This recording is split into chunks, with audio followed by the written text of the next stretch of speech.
Hello there, my crafty lovelies. It's Terry Kelly here today for Fairy Stamper. I am a brand new designer to the Fairy Stamper design team, and I am over the moon. So I've got my own YouTube channel called Vegs Creates. So if you like this video and you're interested in my content, then I'll put the link below, so feel free to pop over and have a look. But I am here today to share some inspiration and just generally to have a play with some of the amazing Fairy Stamper Hug stamps. I love all types of craft, but I really do enjoy colouring, particularly with alcohol markers and watercolour pens. So my plan is to use this scene and to colour it up in my Copic markers, and then ink blend the sky with some distress oxides, etc. And then have some fairies flying over. So this is just under 8 1/4-ish square. So I think I'm going to stamp it near the bottom and then mask that off and then ink blend the sky and then just cut it down as I need to. I think I'll have her about down here somewhere so we're not obscuring too much of the scene.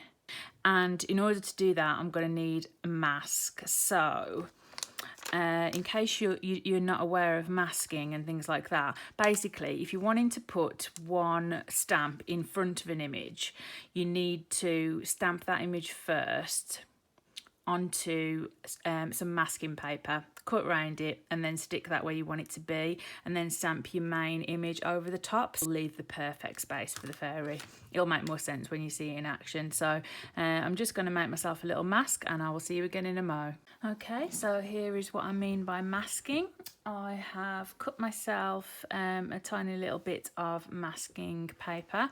This stuff can be a bit pricey, especially in the UK for what it is. You don't tend to get, I think it's like you only get like 1 or 2 sheets in a pack, but you don't really need massive amounts of it. So this was just like a little scrap that I cut off. And I say all it really is you just need it for the outline, so that you can cut around it and leave the space for whatever it is that you want in the foreground. So there we go. So again, she hasn't stamped perfectly, but that's fine because that's good enough for me to cut round, which is what I'm going to do now. So I'll see you back in a mo. Oh, I just love this scene. It's so gorgeous. Yeah, I think I want her about there. Okay. So what I want to do is put her back on here.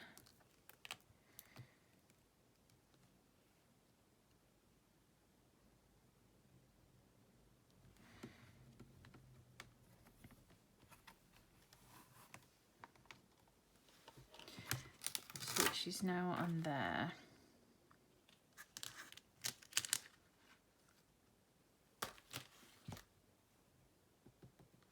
And then try and line up my mask with her.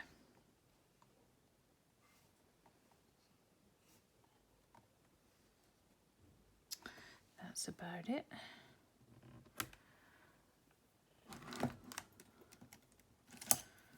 Just get a pencil and draw a little line here, which I can erase.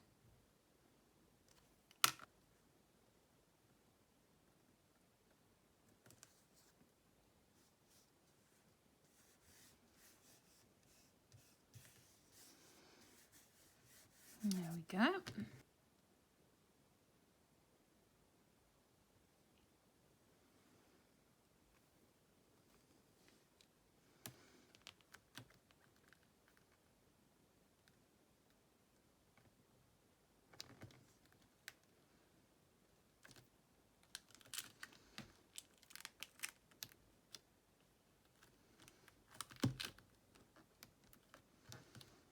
That's about right.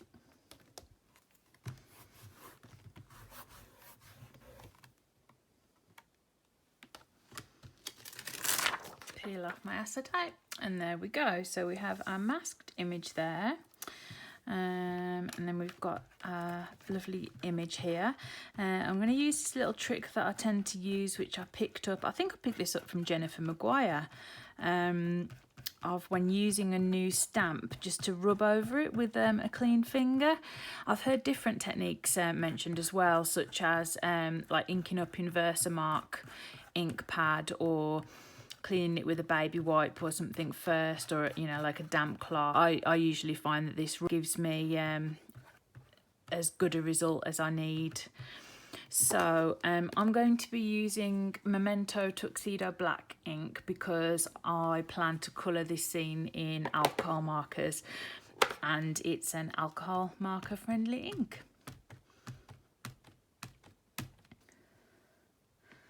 Okie dokie. So that's not so great. I've got some ink on there, and obviously because I was pressing so hard, it transferred, but never mind. I'm sure that we will either cut that out or cover it up and incorporate it into the scene.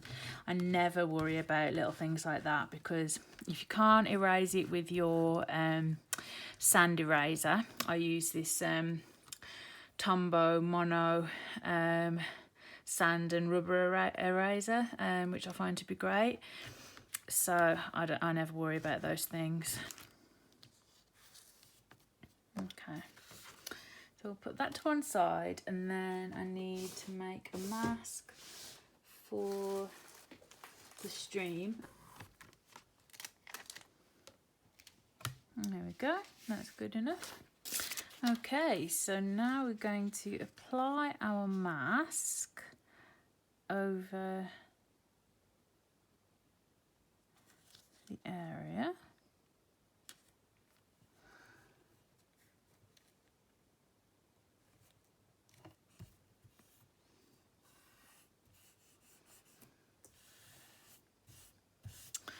Okie dokie, let's see if I can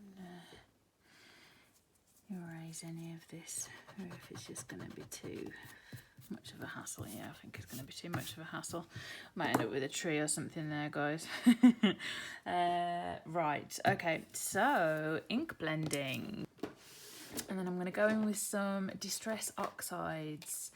Now I'm still building my Distress Oxide collection, so I haven't got as many as I would like, but I have got a few. So mustard seed, I'm thinking sunrise type thingamajig going on.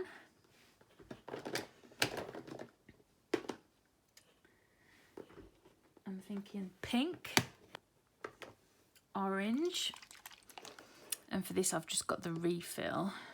So like yellow, orange, pink, yeah, a bit of wilted violet. I think that'll be nice. Yes, that's what we shall do. Okay, so I'm going to start off with this little ergonomic blending brush. I think it's actually a makeup blending brush, but it works well for crafting, I found, so I'm going to use that. Let's have a go with the mustard seed, because my thinking is this is going to be late night, early morning, when our little fairy friends are frolicking around.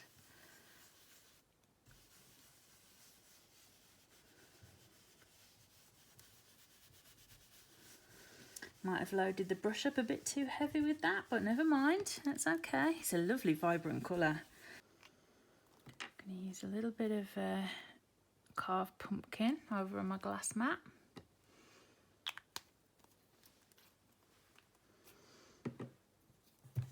And pick some of that up with my tool.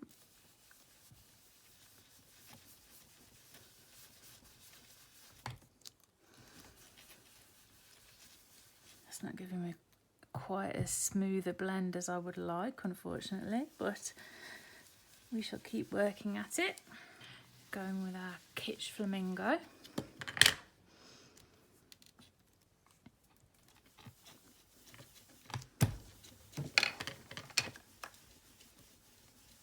Oh, that's gorgeous.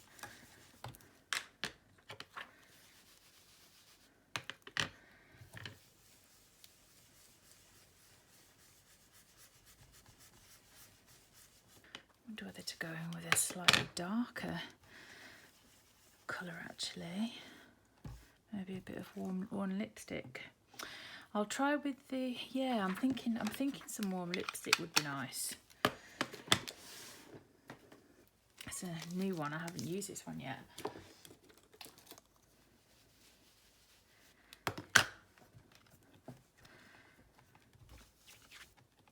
Oh, that's gorgeous. Yeah, grand, I'm very happy with that. I think that looks really nice and will look very effective. I do think it needs a bit of dark around it, so I think I'm going to use one of my different ink blending brushes just to add some wilted violet.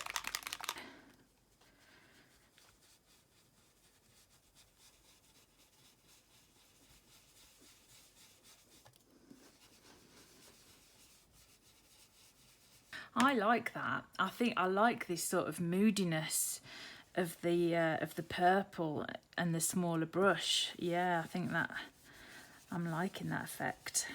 So I am now going to wait for this to dry and then colour it up with some Copics. I might show you a little bit of the colouring.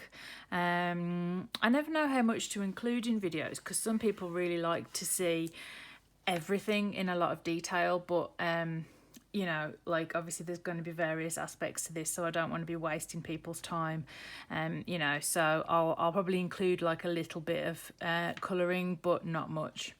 So yeah, see you in a mo.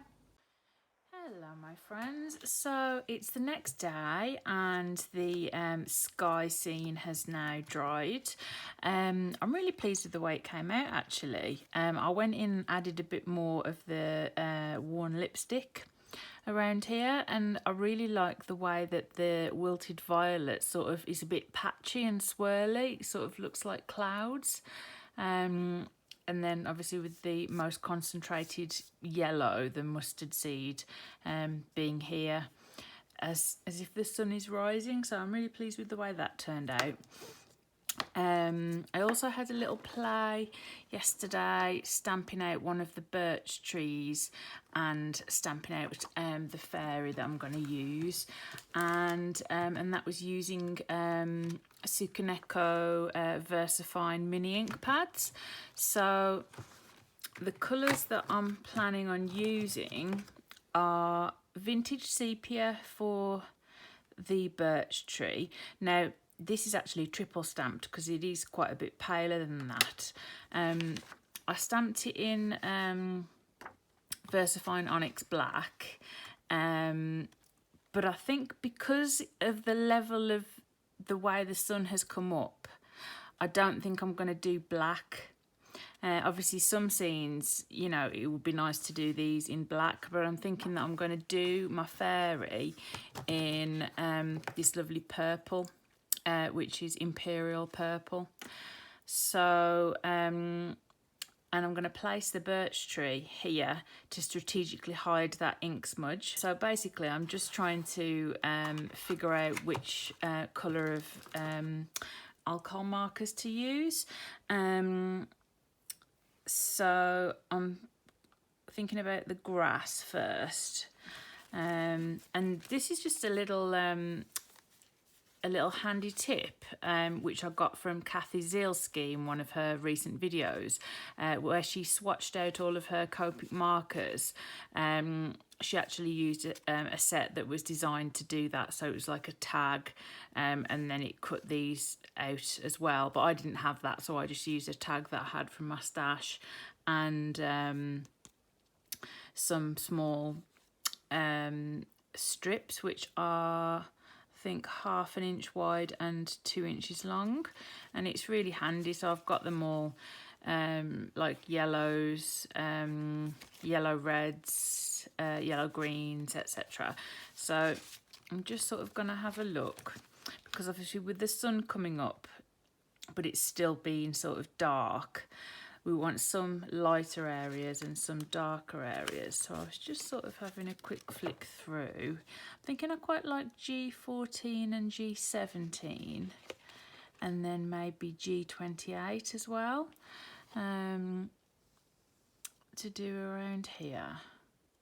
So yeah, I'll go for that. And then I can show you a bit of that, and then I'll do the rest of the colouring off screen.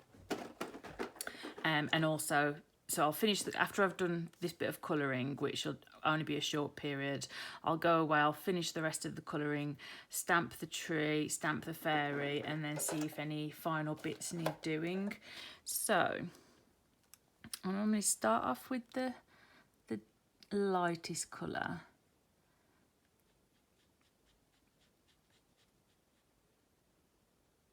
And obviously if the sun is sort of setting up here, rising up here, I would think that that's where the lightest area would be. Obviously we can always use our artistic license here. And then I just lay down colour over the whole area initially. Not being too precious about, you know, if it's splodgy or anything, but just sort of just to get that initial layer down, because obviously with alcohol markers it is around sort of building up your layers and blending the colours together, etc. So I have trimmed this panel down to 8 by 8 inches, but that's not to say that it's going to stay that large. I'm not anticipating that it will. I'm now going to go in with the areas that I think are going to be the darkest, which I think is going to be like this side.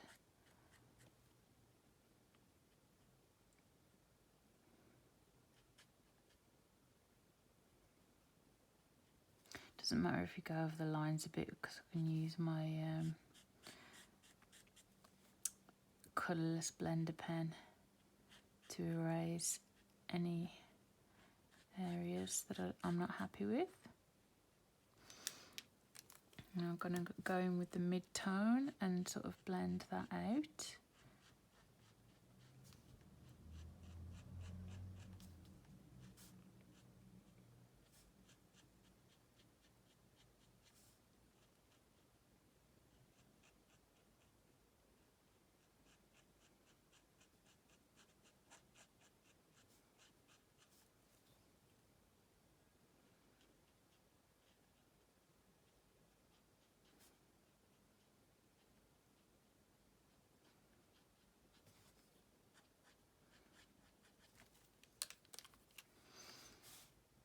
And then blend the mid-tone back out with the lightest colour. Often give it a little wiggle. I find giving it a little wiggle helps.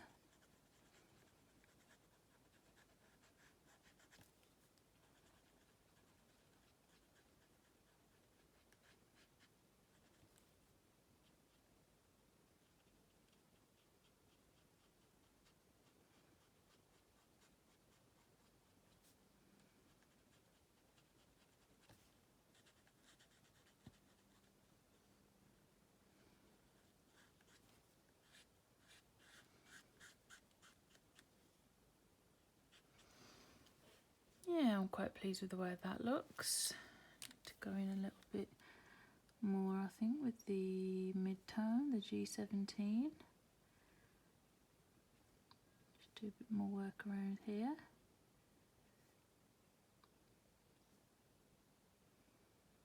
Just trying to get that balance between getting a nice smooth blend but also a nice contrast.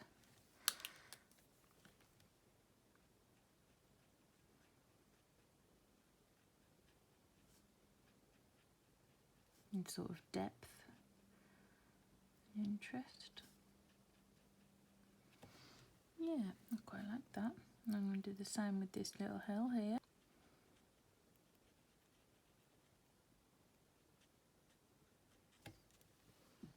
Yeah, I'm quite happy with that. So I'm going to now continue on with the colouring, finish this, stamp the birch tree, stamp the fairy. So I'll see you back shortly with some more progress. Okay, so I have finished all the colouring. I'm really pleased with the way the water turned out. Basically, to do that, I just did gentle flicking motions with my Copic Ciao markers. With the grass, I did it with a smooth blend, but with the sort of sandy bank there, rocky sandy bank, I did a sort of dotted effect, and obviously a gentle sort of flicking motion with the water. I stamped up our lovely fairy, and I think she's turned out really well. I ended up stamping 2 of the same birch trees and then the other one. And it still wasn't quite dark enough, so I stamped over in black, which I think has turned out really well. But I think I'm going to go in and do some bits of colouring around there. And I've been thinking about this whole area and how to sort of size the piece, etc. And I really like the whole scene in itself, but obviously it does need something up here. So I'm just waiting for my parcel to arrive, to be honest. I was hoping it would come today, but it might be over the next few days. So I think I'm going to put either or a moon and or a sentiment around here, and then trim the panel down, mat it onto some probably black cardstock to make it pop, and then put it onto an 8-inch square white card blank. But I've picked out a couple of pens. These are Spectrum Noir Sparkle pens to colour the fairy's wings in. And I've done a little swatch test to test out which colours I wanted to use. And I'm going to go for Soft Jade and Cosmos. So I want her wings to be soft jade. And the great thing about these pens is that they're already sort of glittery and sparkly. You know, so, and obviously fairies have sparkle and sparkly dust, don't they? So we definitely want her wings to be nice and sparkly. And I think that like aquas and these types of colours go really well with purple.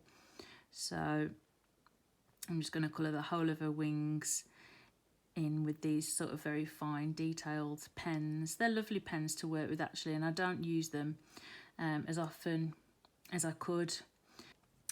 So I think I'm liking the way this is turning out. I think that looks really pretty, because obviously, you know, before adding any of this, she just sort of very much blends into the background. But I'm hoping that once I finish, she won't. She will be standing out in all her glory. And I've got some gel pens as well, so I'm going to add some white gel pen and probably some different coloured gel pens, just to sort of make her pop a little bit more. And then I've picked the Cosmos to use on her dress. I thought she'd have a nice pink dress, pink and purple. So I'm quite pleased with that. I think that looks really nice. I've also pulled out just a white gel pen and the Sakura Sparkle, like the gold sparkle jelly roll pen, which I thought would be quite nice to add in. So I'm just going to play a bit really.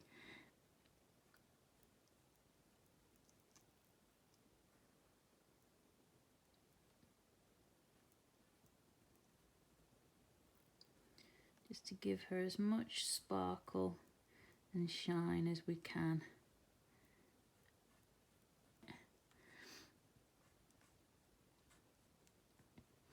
I don't usually make cards of this size. Like, it's very rare for me to make an 8x8 card or anything approaching that. I normally do like American A2 size cards, but I think just because of this image, and wanting, I really like the sky, so I sort of wanted to keep as much of that in as possible. I'm liking this, the way that's turning out with the sparkle pen.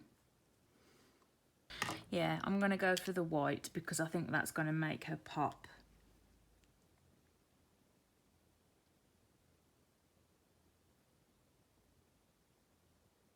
Yeah.